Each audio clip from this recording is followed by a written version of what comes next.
guys, and welcome back to Asbury Autos.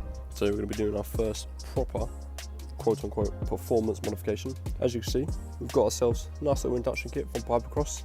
This will be replacing our standard restrictive airbox from our little 2ZZ GE. This is my Peugeot 106 I've also got as well. More videos to come on that in the future at some point. I don't know what the plan is with this car, but this is my first car. I've recently just painted and put this bumper on.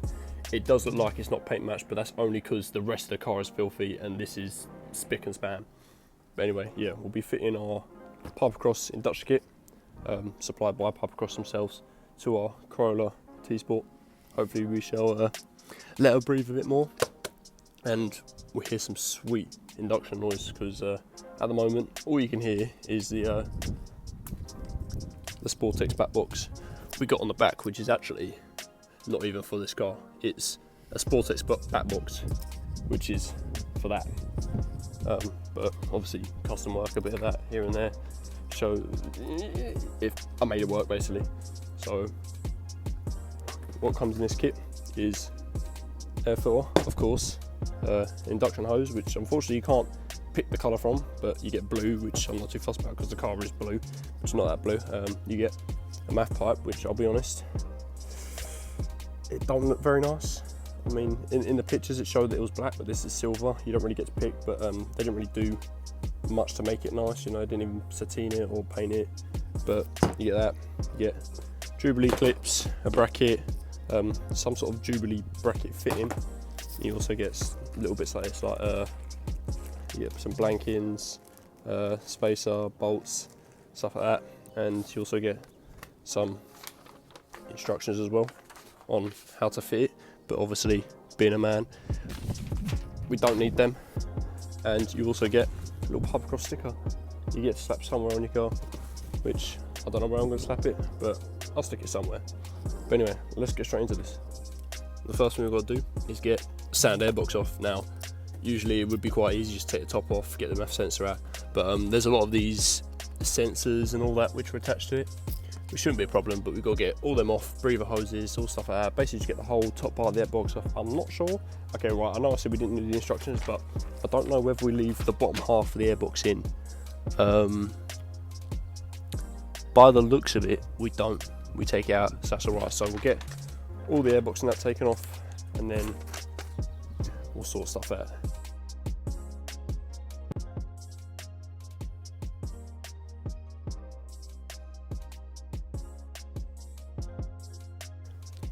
Right, so as we can see, we've got the top half of the airbox off. It's good that we're actually replacing this, because not only is the filter dirty, which is the whole reason, well, I want more induction noise, but also the filter's dirty. I knew it was dirty, so I wanted to upgrade a bit, but also that obviously where a lot of heat's being generated in the engine, the standard MAF box top half is all melted in that. We do have a few things which we've got to take off this, like this sensor switch right here, so we'll figure out how to get this out. We need to get the MAF sensor off, put that in there, and we need to get the bottom half of the airbox off as well, which I don't know whether I'm gonna if I just leave it in. I kind of want to just leave it in, but I might have to take it out. But there's also some bits which are connected to this which I have no clue what it goes to, so let's get bottom half of the airbox off, MAF sensor and all that transitioned over, and we should be good to go.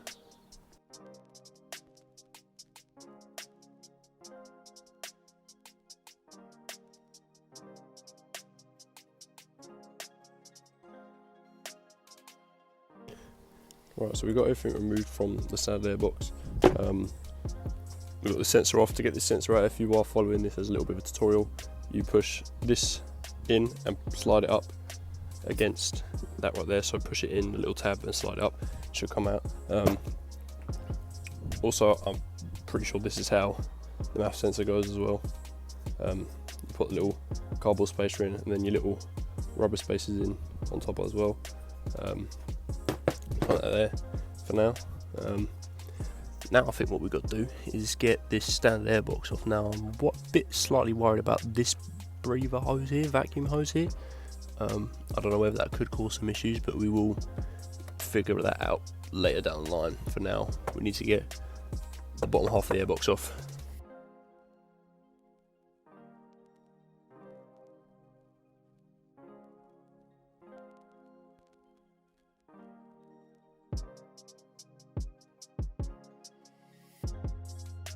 Right, so as you can see, we've got the bottom half of the airbox out. Now, inside the kit, we do have one of these rubber bungs here. We did have to take a breather hose off for whether that is some sort of flap, I don't know. And I'm assuming that it goes on the other end of this sensor right here, where the breather is. No, it's this one down here.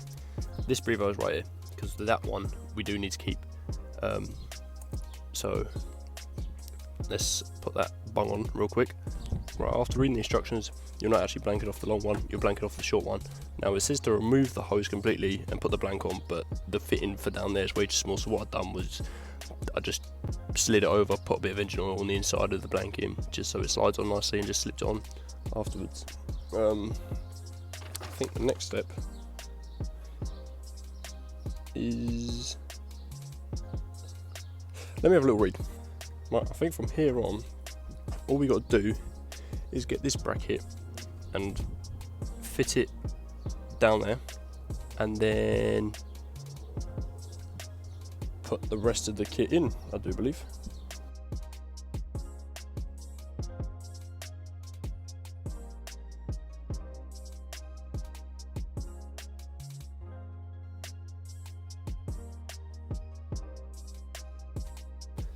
Right, so I got a bit carried away, as you do. You know, you start working on something, you run into a problem, and all of a sudden you forget about everything else and try and figure out the problem. The problem I was having was that the bracket down there and the way I had the hose from the standard airbox was quite a big gap, about that big. All I had to do was just literally tilt the hose down, get everything in, but it is solid in there. The only problem I am running into is that the front of the filter is rubbing up against the fuse box, which isn't an issue because it's metal anyway, so it's no issue. The main problem I'm having is that the standard air feed is rubbing ever so slightly on the actual filter itself, which I think it's fine. If I just push it down like that, I don't think it's going to move. I'm praying it's not going to move. I'm going to take it on a little test drive and figure out.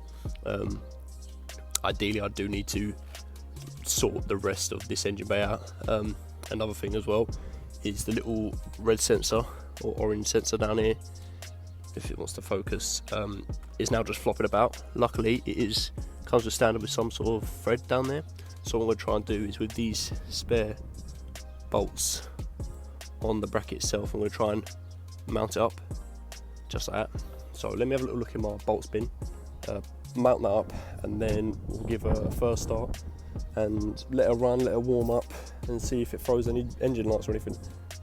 Right, so we've got our bracket mounted up now. There isn't anything loose hanging, I don't think. The only loose hanging thing is that sensor right there, but it's tucked away out there, it should be fine.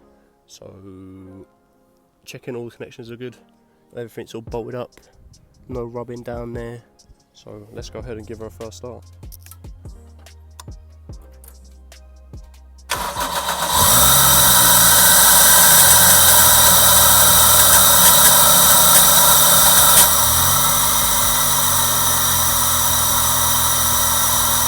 Right, so starting her up, we've got no check engine lights on the dash. When I started it did kind of drop really low. Now this is a cold start. It dropped really low and then it jumped back up, but that could just be the car getting used to, obviously, the way the air's flowing in. As you can hear,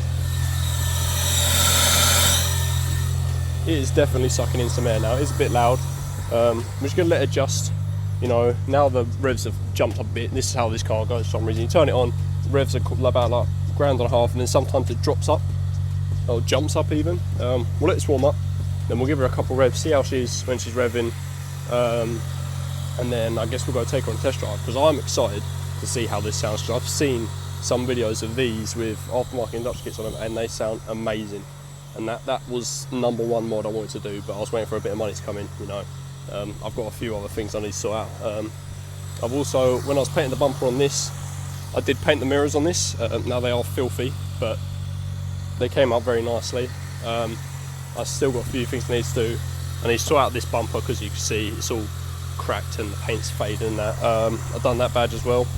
The main issue with this car that needs sorting is that all this bubbling and rust and the windscreen needs changing, because previous owner, as you can see, just stuck mastic in there. Now I'm going to sort that out properly, because when it is torrential raining,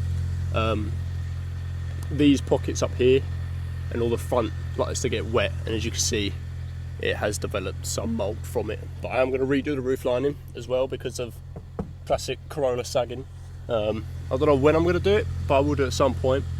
But yeah, let's let this thing warm up, and then we'll give you guys a couple revs.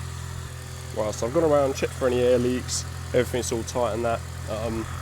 She's slightly warm, you know, she's warm enough to give her some light revs, so I'll let you guys hear some of that now.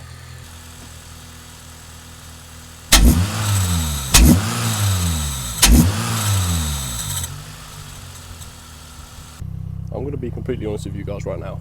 I just took this out on a test drive just to make sure that no codes or anything got thrown up, and I'll tell you what, the first time I hit the lift, not even joking, chills went down my entire spine. Not even my spine, my whole body. This thing sounds amazing. So what I'm going to do now is I'm going to get you some drive-by clips, and just so you can see how much of an upgrade this is.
Right, so guys, that is the Pipercross Toyota Corolla T-Sport induction kit fitted.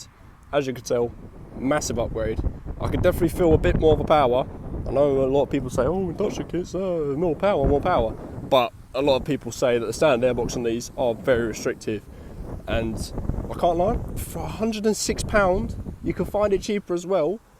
Very, very good upgrade. I would recommend. You know, it'd be a bit nicer to have like an actual box which you can shield off everything, but I'm sure I can make something of that. It's probably not that hard of a job. But yeah, if you guys like this type of video, make sure to like, subscribe, turn on post notifications.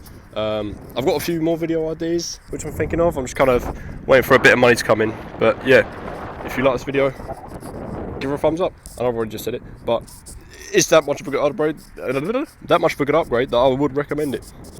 Also, if you do like to see a bit more behind the scenes, or just like some regular content, go follow my TikTok. It is Logan. Well, actually, it's my TikTok. I can't remember what my TikTok is. I know it's like Logan YFC something, but I can't remember. There's a bit more other stuff in there, but it's right there. Go give that a follow, because that's where I post most of my content. But yeah, thanks for watching.